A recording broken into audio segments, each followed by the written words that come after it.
महाभारत युद्ध समय कथा जितेबाला महाभारत युद्ध आरंभ होगा पूर्वर कुरुक्षेत्र पड़ियाटी संपूर्ण सफा कराला गछपत्र सब कटाला से समय घर चटिया चढ़ईटी तार छुआ चारोटी धरी इतस्तत भाव में एणे तेणे उड़ी बुलुथिबार श्रीकृष्ण लक्ष्य करते। महाभारत युद्ध आरंभ होगा पूर्वर आसी श्रीकृष्ण धनुतीर मारी हाथीर घंटी को छिड़ेदेले। ये अर्जुन कहले प्रभु आपण मत कहले मो हाथी को मुंड गंडी अलग कर था आपण कहीं घंटी छिड़ेले।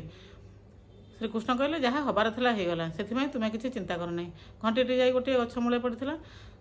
महाभारत युद्ध सरीगला परदिन प्रभु श्रीकृष्ण अर्जुन को कहले तुम कुरुक्षेत्रटी सफा कर दियो।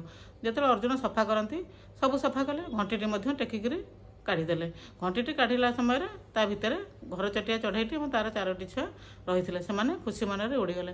तेणु ए जमापड़े जे जहाँ रखे अनंत कि पारे बलवंत। भगवान जहाँ रक्षा करने चाहते कहीं भी मारिपारे नहीं।